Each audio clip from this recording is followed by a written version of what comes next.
To be continued now? I remember my first thought was to steady myself and not fall over face first, because my whole body shook with each hit. I looked back at her for a second and saw that she was using a paddle of some kind on us. It wasn't sanded like a college fraternity paddle. It was rough. It seemed like a piece of wood she had just picked up at a construction site. And she hit hard. She was really old, too, so it seemed out of place. She looked like she was 102, but she swung a paddle like Babe Ruth. She hit us with that paddle several times on our rear ends, and I remember that I cried as quietly as I could and tried not to choke on my tears. I remember watching my tears hit the floor, one after another, and thinking I might get into more trouble for making her office carpet slightly wet with those tears. Physically, it wasn't as painful as it was jarring. What memory of my infraction that was clouded by fear was now obliterated forever by this all-over sensation of terror plus alarm. My mind immediately questioned what was happening, and all I could figure out was that this was brand new to me, and I might not survive it. I was a child, and no one had ever hit me like that before that day. My parents didn't spank or hit my sister or me, ever. I was more confused by violence than intimidated by it. Well, we took our paddling, and we were told to leave the office and return to class. We cried the whole way. It seemed safe to cry outside of the office and away from Sister Schroeder. We cried and cried as we walked, and finally made it back to class. Some kids knew we had gotten in big trouble, so they were excited to see us again. They asked what had happened. We didn't tell them right away, not right then and there. Talking about it right after it happened seemed like additional punishment. We were very embarrassed. When you're 6 years old, getting a physical thrashing of any kind hurts mentally as much as physically, and to discuss it only hurts more. I wasn't used to it, despite the fact that I discovered later on many of my classmates were very used to corporal punishment at home. Not me, though. My parents were the liberal type who impressed on me and my sister the value of communication and compromise. They taught us that smart people think of nonviolent ways to settle disputes and outbursts of anger. They taught us that people who immediately get violent have an intelligence problem that probably started when they were very young. They said fighting will get you nowhere. Talk it out. I would live to feel a lot of hatred for my parents later on, for never teaching me how to defend myself against violent people. Violence was an important part of Holy Ghost School when I was there. Before schools began to pad their playgrounds to protect kids who fall, our school had nothing to fall on but asphalt. Some meaner kids would take advantage of that, and accidents as well had us depositing blood and a little flesh into the sharp seashell and concrete mixture of the surface of that ground. The ground was unforgiving and seemed to teach a lesson of its own that said, falling is bad. Learn not to fall, ever. It was a rough lesson indeed. The whole school was a big square, a quadrangle, with the inside open and uncovered. The grades started out with first grade on one corner of the quadrangle and made their way up around the side of the school and to the next side and then to the next until a complete square was formed. Most of us students went around that square completely over 8 straight years, like me. In every grade and at every location in that school, I experienced violence. Only one time did I take part in that violence, and that was years after I began at that school. I was one of the smaller-framed, nerdy kids who didn't make it into the top most popular clique of students in the first few days of grade 1. That was the only time I could have gotten in good with the popular kids. That was when everyone's social status was decided forever. After first grade, no one changed in their social status among the other students. We all stayed the same from the first grade through 8th grade. Again, the social situation was like biological evolution.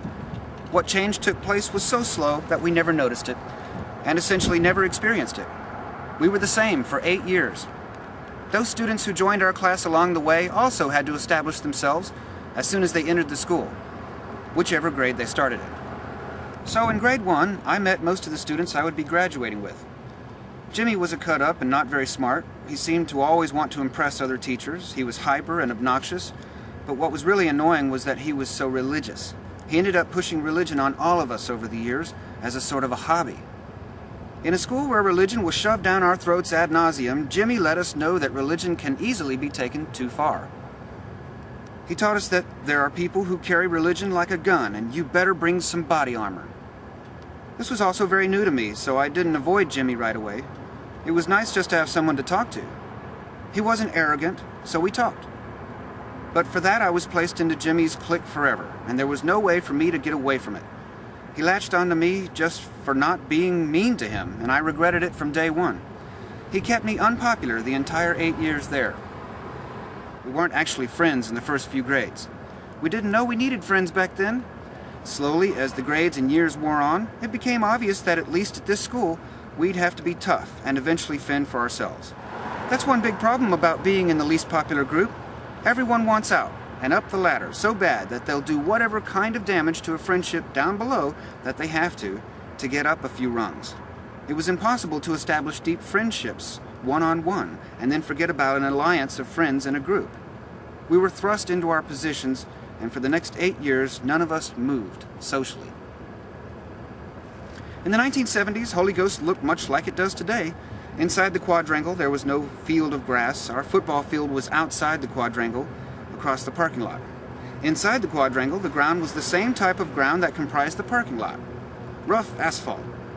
It seemed to have seashells mixed into it. This made for a very unfriendly surface to fall on when playing. So it was very often that kids would fall and get hurt a bit and have to spend time in the clinic. The clinic was an interesting place. It was basically one room adjacent to the principal's office. The clinic had a yellow cushioned vinyl couch to lay down on when you were feeling bad. That seemed to be the most often prescribed treatment they handed out there. That and bandages for skinned knees and elbows.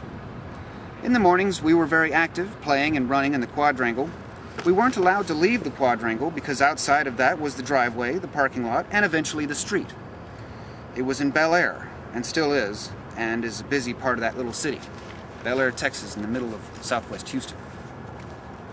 Bel Air is an anomaly anyway. It's very clean and peaceful right in the middle of southwest Houston, which is dirty and crime-ridden. Holy Ghost School and church sit in a less than serene portion of Bel Air, at the corner of Bel Air Boulevard and Chimney Rock Road. Two very busy streets that go straight through all of Bel Air, one through Chinatown and the other through Little Mexico. That's what we called them later on anyway. We played with jumping jacks, baseball cards, handballs, and checkers. We liked to walk on the long wooden benches that were spread out along the outside walls of the classrooms facing into the quadrangle. We weren't actually allowed to play on or stand on or walk on those benches, so of course we spent a lot of time doing all of those things. The bathroom was an adventure. Most of the doors to classrooms, offices, and the bathrooms were all facing the outside. The school seemed to be cleverly designed to be both inward-facing and outward-looking. Every class had windows facing the inside of the quadrangle and the outside of it as well. So when we went to the bathroom during class, we'd have to go outside and then back into the bathroom. During the winter, that meant a trip to the bathroom was a hurried and shivering experience.